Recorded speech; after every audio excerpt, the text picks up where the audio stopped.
too awful much, but, yeah. Yes. So I think something that's super exciting, I think you're one of the newest MVPs in the Lean Techniques group here. So recently awarded, so congrats for that. Kind of what has your Thank you. experience been like in tech and getting to the point of that you're now an MVP? Yeah, I was at the moment probably one of the just newest MVPs in general because I just got this. Can you see it over the blur? There we Ooh. go. Yeah. It's my sad little one disc, right?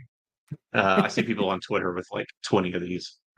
But, um, I'm just happy to have it because I just got it and I forgot when they do renewal, like May or June, something like that. I got the email, so pretty fresh. Um,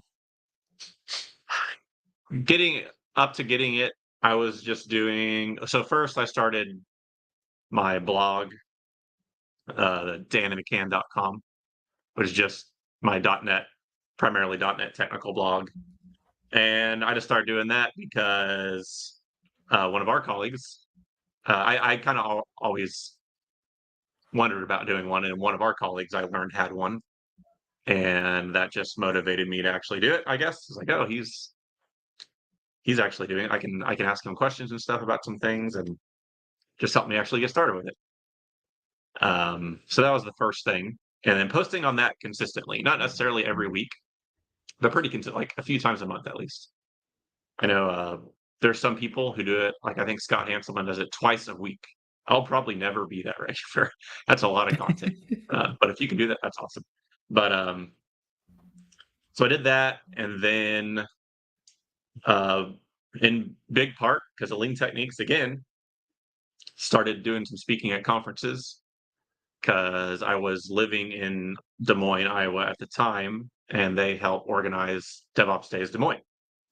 DevOps Days Des Moines Agile, whatever the combined name is now. Yeah. So they, does anyone want to give a talk, give it Ignite, whatever? So I ended up getting an Ignite, which is kind of daunting for your first ever conference talk, is giving a short form talk in front of like 550 people or whatever. But I actually think it went pretty well. And so I just kept doing it. Not necessarily at big conferences, but LT would pay for me to fly around a bit and talk. It was fun. So I'm still doing that a little bit. I went to NDC Oslo this year and spoke, and I'm going to NDC Porto to speak in like 2 weeks. So I started doing speaking, talking about not only, but mostly .NET stuff, also some psychology kind of things, like how people work together. And then we moved back to San Antonio, Texas, which is where we moved to Iowa from originally.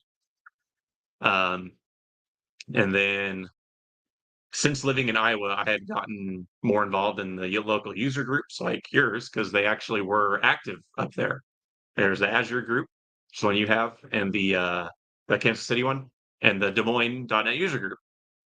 And I really enjoyed going to those. It was like I learned stuff, and you got to talk with people, and it's fun. You got pizza. It was a good time, and I was learning.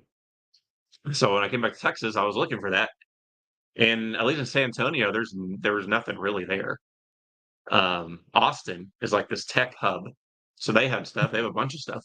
San Antonio just is not really the same. So I was kind of looking around on Meetup, and there was a San Antonio .NET user group that had been inactive. The last post for the last event was from like 2018 or something. So even before COVID started, it was inactive. Um, and same thing for Austin. Austin had a .NET user group, but it had been inactive since like 2020 or something, since COVID started. So I just reached out to, I emailed on Meetup all the organizers and co-organizers of both groups and tried to message them on LinkedIn, which I could do since I had LinkedIn Premium. So I just like cold called everybody, said, hey, is there any interest in starting this back up? Blah, blah, blah. Do you want me to take over? Didn't get any response for months until finally Ashish Patel, who was co-organizer of the Austin one, expressed interest. So now what we do is these San Antonio and Austin.NET user groups are like acting as one group. If we ever have the problem, we have too many people and we have to split. That's a pretty good problem, we think. So we'll just Mhm. see. We'll take it as it comes and see what happens. So yeah, so now we're co-organizing that group. So I think those are the three. I'm guessing those are the three main things that contributed. Um, if I had to guess, I know it's partially, or I believe it is at least partially area based. So like even if you're doing a lot of stuff, well, if there's like 20 MVPs in your city already, you probably won't get it. That's my understanding. I don't know if San Antonio might have had like one or two, but like I said, for the population, there's like a million, 1.5 to 2 million people here. I think there's really not much compared to like what Austin has. Um, so Nice. yeah, Out of that was somebody kind who's of my ignorant, how far away is Austin yeah. from San Antonio? Because in my mind, like, all the Texas cities, like, are all close to each other. Like, how close are you? Like an hour, but I'm also on the northeast side of San Antonio, which is closest to Austin. So Okay. it's like an hour to an hour and a half. I also had the advantage of LT has like I think at the time it had 3 or 4 other MVPs, and one of them referred me. So I had the advantage of already knowing other MVPs to refer me also. Which Yeah, because actually, the that's one kind who of ended the up, I didn't actually ask for it. I didn't even know that the guy who referred me, I didn't even know he was an MVP. Actually, I felt bad afterwards because he was like, "Yeah, I've been MVP for like 6 years now." It's like, oh, I didn't know that somehow. But thank you. it it it happens that way sometimes because you're just like I've heard the goal from people before. If your goal is to be an MVP, you're gonna be sad, like, if that's the only end goal, but if your goal is to, like, do the things that would make you an MVP, um, it's more about the journey, and I think that resonates a lot with, like, a lot of people who are MVPs, that's like it's a gold star or a badge, like, or a notch in their belt, right? But it's not, like, their entire personality. Like, I've met Mhm. very few people, if any, that are just like, "Oh, I'm an MVP, so I'm better than you." Like, it's definitely the mindset and the culture to, not be that way, and I could totally see how you'd just be like, "Oh, yeah, like, I'm just talking to somebody, blah, blah, blah," be like, "Oh, by the way, I'm an MVP and I nominated you," and you'd be like, "Oh, like, are you a new one?" I'd be like, "Oh, no, it's been, like, 6 years." Like, "Oh, okay." Yeah, I mean that's basically exactly what happened because I had conversations with like you and Brian before about how to get that kind of stuff, and that's basically what Brian said, or maybe both of y'all that like just do the stuff you're doing anyway. Yeah, Mhm. if don't do it if you don't enjoy it, and kind of what I told you, the user group and stuff because there was no user group here. And I know Yeah. there's enough. There's the population here is so big. There's got to be enough devs for a user group. So yeah, and I've had the I feel like opposite happen too. Like just because I'm MVP, there's a lot of non MVPs that know more than me, right? Like I've been corrected on how I code stuff before, and that's fine. It doesn't mean I'm like the best. It's primarily a community award, right? right, and I think it shows, like, a certain level, right? Like, I would say the average MVP is more knowledgeable than, I would say, the average dev, probably, in their Probably focus so. area just Because of because like if you're that involved, like you probably know something. Yeah. yeah, people will correct you. Like you said, you'll put yourself out there and be corrected, and whereas, like, other devs, like, maybe I do .NET development at my small company, and we do it a very, specific way, and it's the only way I know how to. There's probably a lot of people who fall in that boat, I would guess, just from what I've seen. Um, so whereas average MVP, you're out speaking, you're out talking to crowds, you're partaking in the community, you're hearing all these different perspectives, seeing different tools, seeing different ways to think of stuff. Some not good, some good, but I think it just exercises that muscle a little bit more. And don't get me wrong, there are devs like that. Like there are people who maybe don't want to be an MVP, but are at, like you said, every user group or blog or try to wholeheartedly be completely agnostic as far as like maybe they don't want to commit to a cloud or they don't want to commit to, um, I'm going to say a Microsoft tech, even though there are MVPs who don't do just Microsoft tech. That's a newish thing. where you can, be a community leader, just not 100% dedicated to a Microsoft technology, which is Mhm. cool. Just being recognized by Microsoft Yeah, is like, hey, you're kind of a tech community leader, even though like uh, it doesn't directly, impact their bottom line or impact them directly, which I think is cool. It makes it more accessible, and more, this is not like I know it's not like directly Microsoft, but the .NET Foundation is like a big supporter and I think donator to .NET on AWS, for instance. So Mhm. which Well, and I thought that was pretty interesting when I learned that. But, yeah. it grows too, right? Like you have .NET Aspire, right? That's supposed to be multi-cloud, and I think they're even Mhm. making it like a first-party product to work on AWS and Azure. Uh, so it's like a lot of these tools are becoming not platform specific. So it totally makes sense that you award people who are still doing the work and maybe aren't completely tied to your roles or your technology. But yeah, it's super I cool. think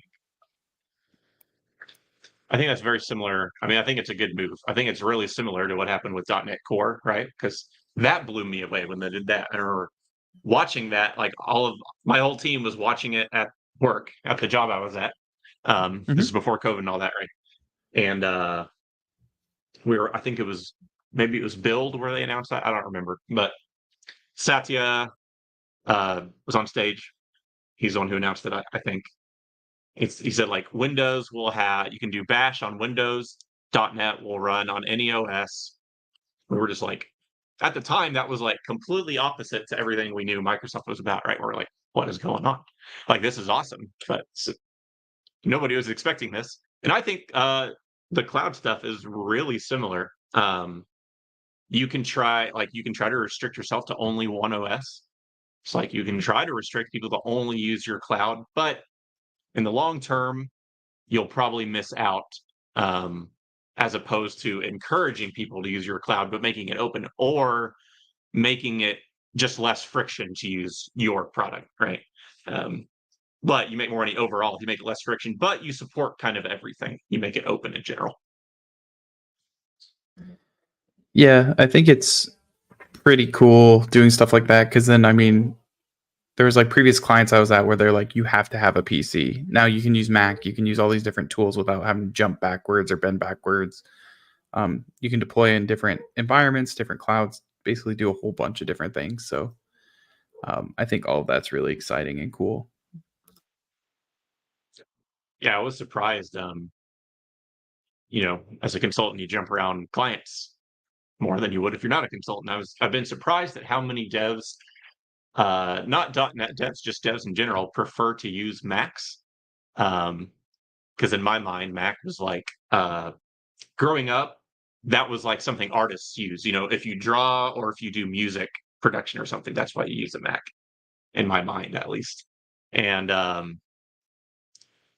I just didn't connect it to technical stuff. Um, but now I see like a lot of devs prefer it because it's like Linux with stuff on top, and I think it's a better Linux for enterprise. Maybe is why I don't know. If that's what people prefer, I say that's cool. I tried Mac for like a year and I still couldn't get used to it.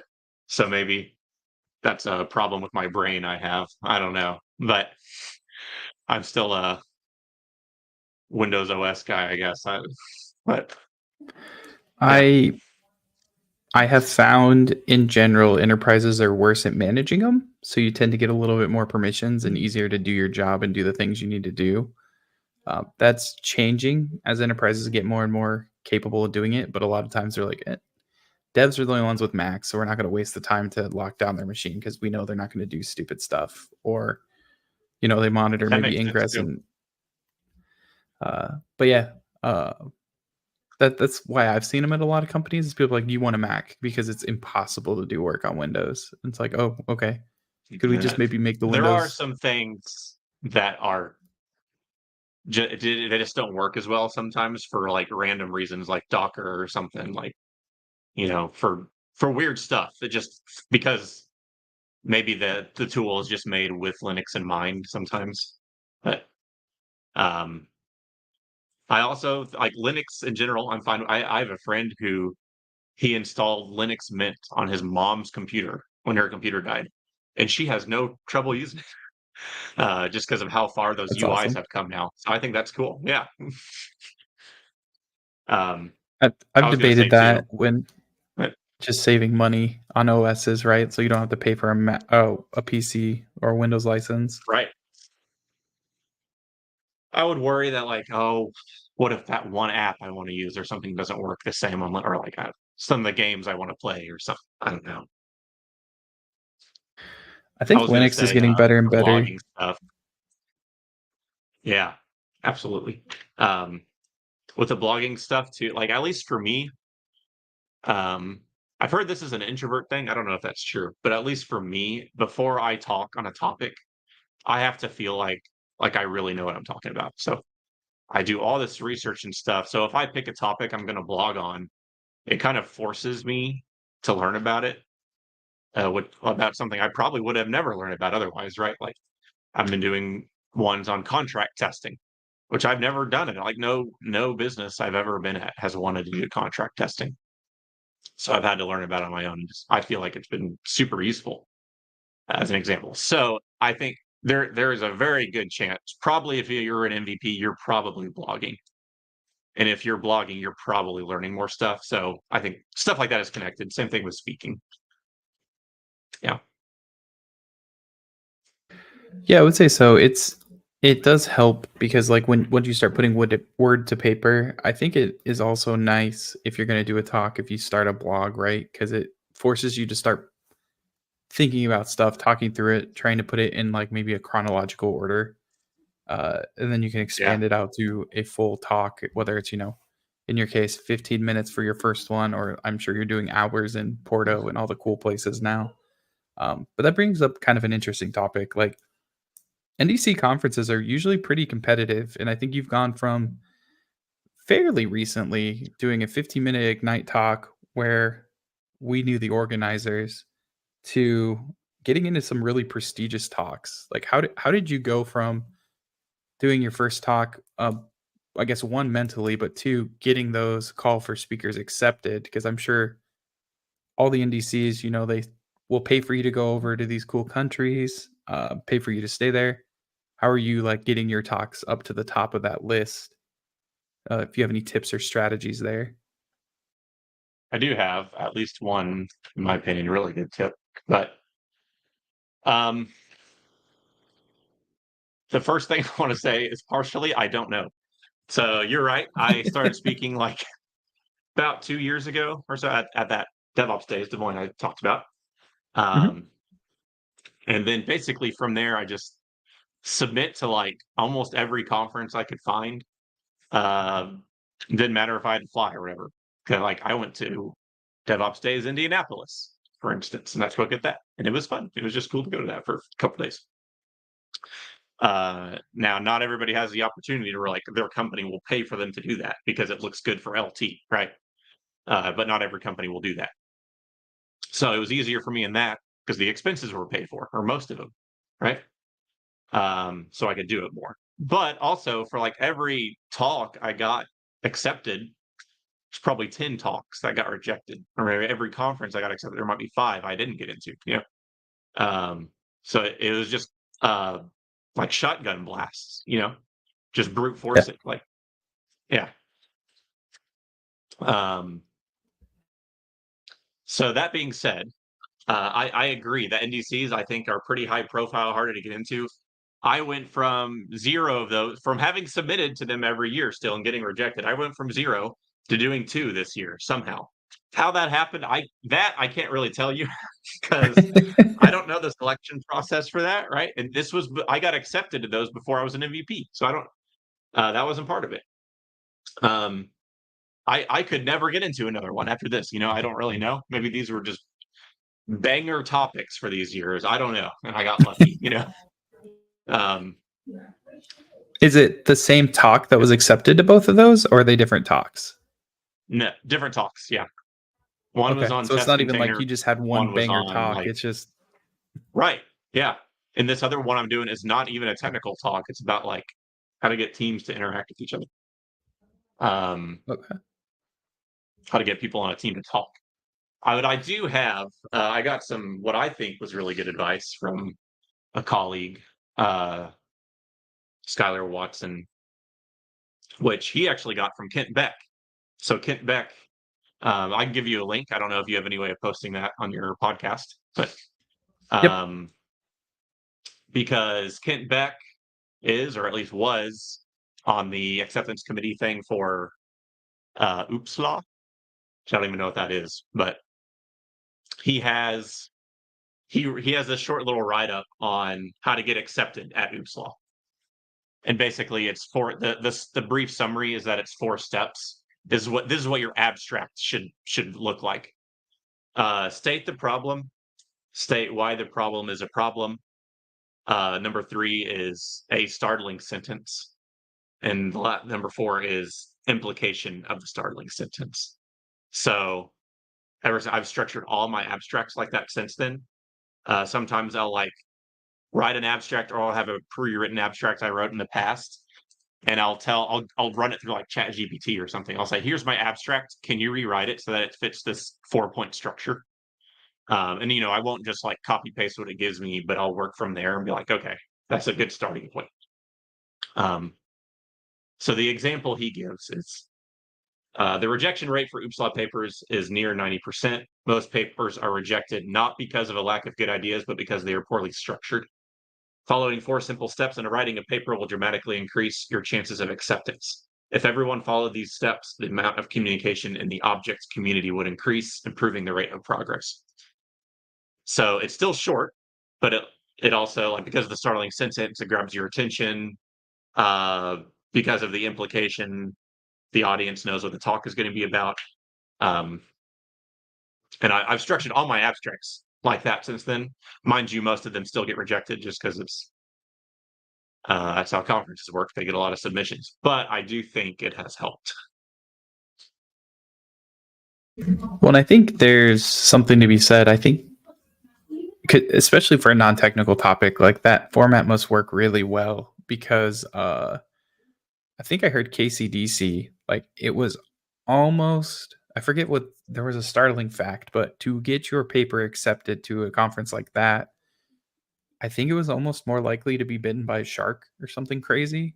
Like Huh. there was just so many non-technical talks, and they only do a single non-technical track, if I Wow. remember right, that uh, getting a non-technical talk accepted was crazy. And I assume it's probably a similar number game for NDC.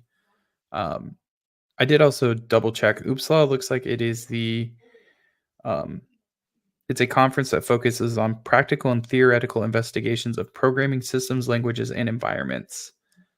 The reason I pull it out, the submission deadline is October 15th for the Wow. next one. So just to call out, it's in trying to figure out where it is. I have their page pulled up right now. But it was just kind of funny because the date is soon for the uh, Jewel So maybe Chang an Airport. opportunity to use OOPS Law's recommended Yeah, method at OOPS Law. I think it's in Singapore, based on the Jewel Chang Airport as one of the things that they swap by. But yeah, so the call for papers is soon. It looks like it's Splash Con is what it's called.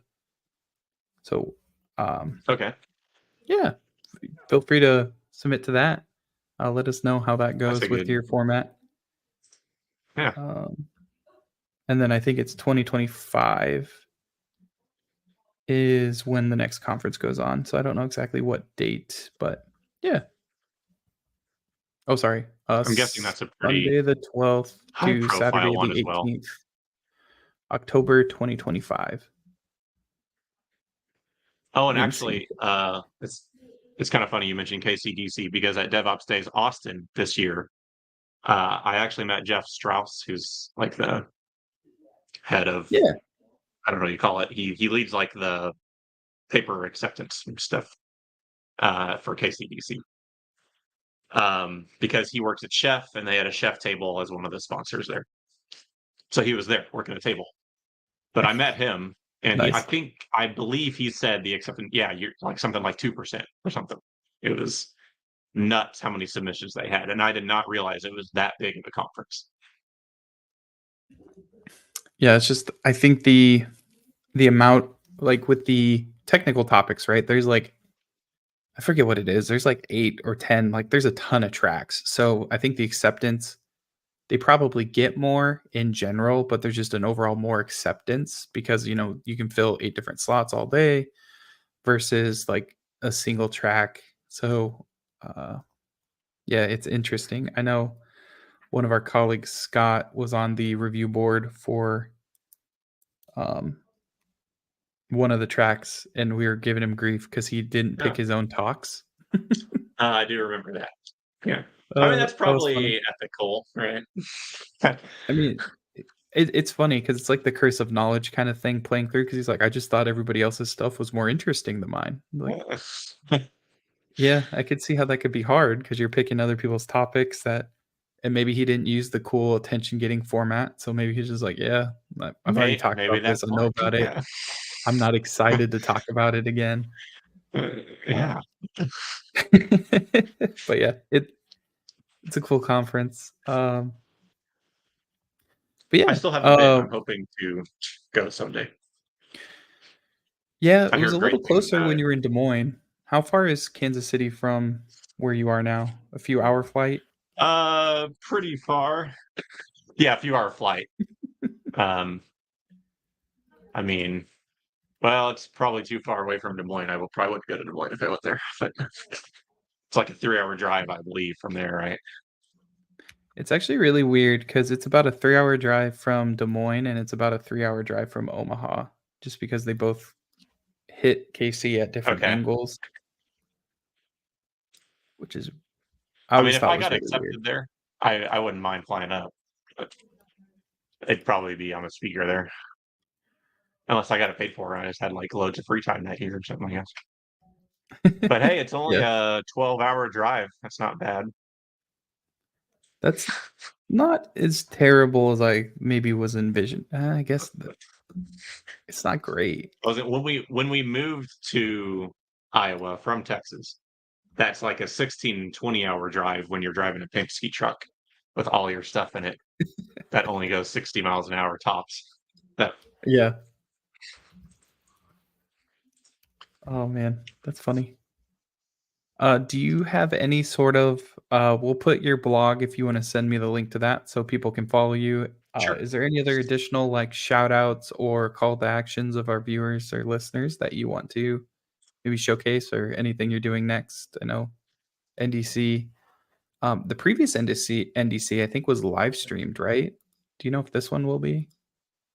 They It was live streamed, yeah. So they live stream all the talks on YouTube as they're happening, but they also like edit and put up the individual talks as individual videos.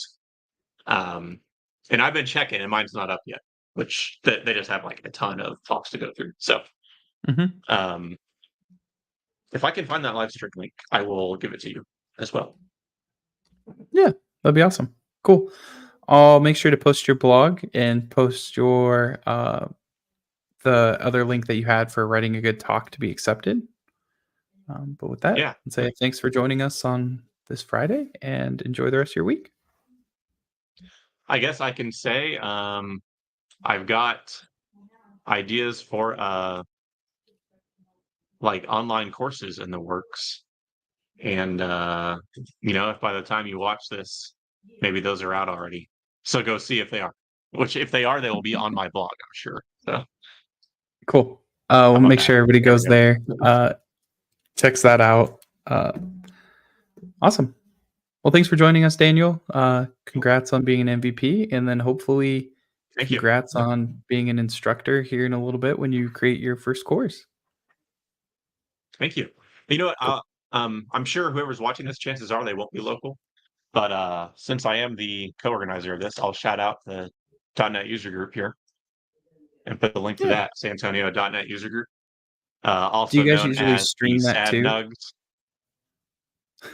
Uh, yeah.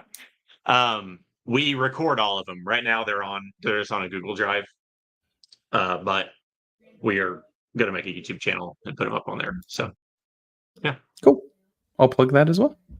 Thanks for joining us, cool. and I'll see everybody Yeah, next time. thanks for having me.